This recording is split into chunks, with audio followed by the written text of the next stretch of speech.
Le Seigneur soit avec vous. Et avec ton esprit. Évangile de Jésus-Christ selon saint Matthieu. Jésus était né à Bethléem, en Judée, au temps du roi Hérode le Grand. Or, voici que des mages venus d'Orient arrivèrent à Jérusalem et demandèrent « Où est le roi des Juifs qui vient de naître? Nous avons vu son étoile à l'Orient, et nous sommes venus nous prosterner devant lui. » En apprenant cela, le roi Hérode fut bouleversé, et tout Jérusalem avec lui. Ils réunirent tous les grands prêtres et les scribes du peuple pour leur demander où devait naître le Christ. Ils lui répondirent « À Bethléem, en Judée, car voici qui est écrit par le prophète « Et toi, Bethléem, terre de Juda, tu n'es certes pas le dernier parmi les chefs-lieux de Juda, car de toi sortira un chef, qui sera le berger de mon peuple Israël. » Alors Hérode convoqua les mages en secret pour leur faire préciser à quelle date l'étoile était apparue. Puis il les envoya à Bethléem en leur disant « Allez vous renseigner avec précision sur l'enfant. Et quand vous l'aurez trouvé, venez me l'annoncer, pour que j'aille, moi aussi, me prosterner devant lui. » Après avoir entendu le roi, ils partirent. Et voici que l'étoile qu'ils avaient vue à l'Orient les précédait, jusqu'à ce qu'elle vienne s'arrêter au-dessus de l'endroit où se trouvait l'enfant. Quand ils virent l'étoile, ils se réjouirent d'une grande joie. Ils entrèrent dans la maison, ils virent l'enfant avec Marie, sa mère, et tomba à ses pieds. Ils se prosternèrent devant lui. Ils ouvrirent leur coffret et lui offrirent leurs présents, l'or, l'encens et de la myrrhe. Mais avertis en songe de ne pas retourner chez Hérode, ils regagnèrent leur pays par un autre chemin. Acclamons la parole de Dieu. Louange à toi, Seigneur Jésus.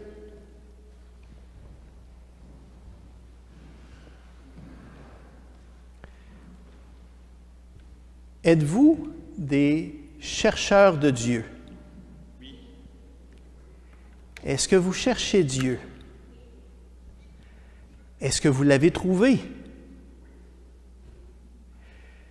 Je crois que nous sommes tous des chercheurs de Dieu, à quelque part, et chacun à notre manière. Dans l'Évangile aujourd'hui, on voit le contraste entre deux, ou disons 4 personnages. Donc le roi Hérode et les 3 rois mages. Hérode, c'est un personnage qui est, disons, ambigu. Parce que Hérode, il a fait des grandes choses. Hérode, c'était un constructeur. Hérode, c'était sous contrôle romain, mais il était le roi local de la Judée, ou même de la Judée jusqu'à tout Israël. Donc, il était le roi local de l'endroit et il a construit de grandes choses. Il a construit des palais magnifiques. Il a construit ce qu'on appelle des tels, T-E-L, comme téléphone. Les tels, c'est une montagne artificielle. Ça ressemble à une montagne, mais c'est fabriqué. Et à l'intérieur, il y a un phare. Donc, c'est une forteresse. Donc, il a construit des tels pour se protéger des envahisseurs. Il a construit des routes. Et c'est même lui qui a fait construire le temple de Jérusalem. Donc, le temple de Jérusalem a été construit par Salomon, on le sait, mais le temple de Salomon a été détruit par les Babyloniens Ensuite, au retour, il a été reconstruit, mais ensuite, il a été redétruit. Et finalement, il a été reconstruit par Hérode. Donc, Hérode, c'est un bâtisseur. C'est quelqu'un qui voit grand. C'est quelqu'un qui a, disons, du leadership. C'est quelqu'un qui est à la tête d'une nation. Mais il y avait un gros problème. C'est qu'il était assoiffé de pouvoir.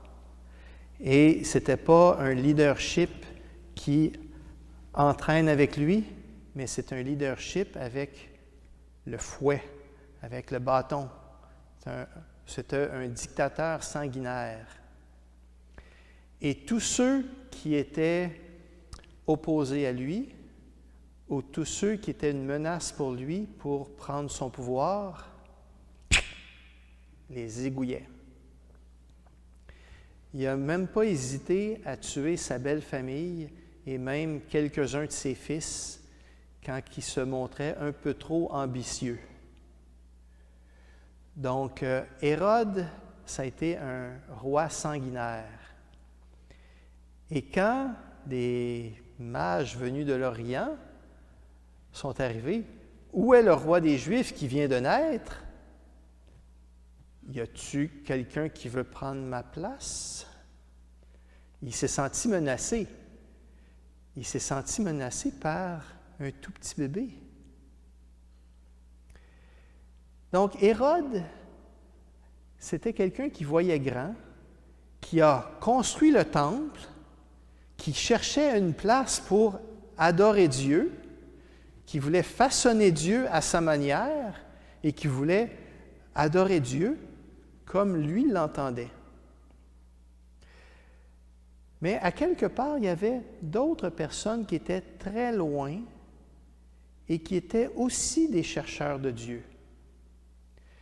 Il y avait des scientifiques, des mages, des astronomes qui étaient dans la haute société en Perse. Donc ça, c'est dans l'Iran actuel. Donc, c'était des scientifiques qui, eux aussi, étaient à la recherche de Dieu. Ils ne connaissaient pas Dieu, mais ils cherchaient. Ils cherchaient Dieu dans la vérité. Ils cherchaient Dieu dans la beauté. Ils cherchaient Dieu dans l'harmonie. Ils cherchaient Dieu dans tout ce qui est bon. Donc, les transcendantaux, le vrai, le beau, le bon, le bien.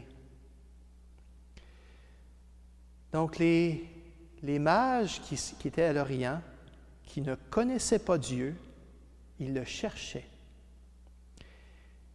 Et ils regardaient dans les astres, dans les étoiles, et là, ils connaissaient les étoiles, ils essaient de trouver une cohérence dans les étoiles. Les étoiles parcourent un chemin, et ils essayent de voir la cohérence là-dedans pour essayer de prédire la trajectoire. Et là, tout d'un coup, ils voient une étoile qu'ils ne sont pas habitués de voir. Ils ont dit, « Oh, il y a quelque chose de spécial qui va se passer. » Ils ont suivi l'étoile. Et l'étoile pointait vers le pays des Juifs. Donc, ils ont cru, dans le pays des Juifs, un roi va naître. Donc, où est-ce qu'ils sont allés? Ils sont allés à la capitale des Juifs, Jérusalem. Et si un roi vient de naître, ça doit être chez le roi actuel. Donc, ils sont allés voir Hérode. Et ils ont demandé, où est le roi des Juifs qui vient de naître? Oups! Pouvez-vous m'en parler un peu plus? J'aimerais aller l'adorer moi aussi. Est-ce que vous croyez ça? Les rois mages non plus n'ont pas cru à cette histoire-là. Donc, ils ont été finalement à Bethléem parce que c'est là que devenait naître le Sauveur de l'humanité. Et les rois mages qui sont venus de très loin, qui ne connaissaient pas Dieu, mais qui étaient à la recherche de la vérité. Eux, ils avaient le cœur pur et ils étaient à la recherche de la vérité. Ils ont trouvé l'enfant Jésus qui était emmailloté dans une crèche. Donc, on a ici deux chercheurs de Dieu. Hérode, qui veut modeler Dieu à sa manière, comme lui l'entend. Et il y a ceux qui ne le connaissent pas, mais qui se laissent guider. Il y a ceux qui se laissent chercher Dieu et qui cherchent vraiment la vérité et qui finalement, ils le trouvent comme Dieu en petit bébé qui est venu sauver l'humanité. Et devant cette merveille, devant Dieu incarné, devant ce petit bébé qui vient de naître, les rois mages, dans leur humilité, ils se sont prosternés devant lui. Ils ont apporté leur présent. Et après avoir fait une rencontre personnelle avec Jésus, avec Dieu qui est venu s'incarner pour partager notre humanité, après avoir fait une rencontre personnelle avec ce petit bébé, ils sont retournés chez eux par un autre chemin.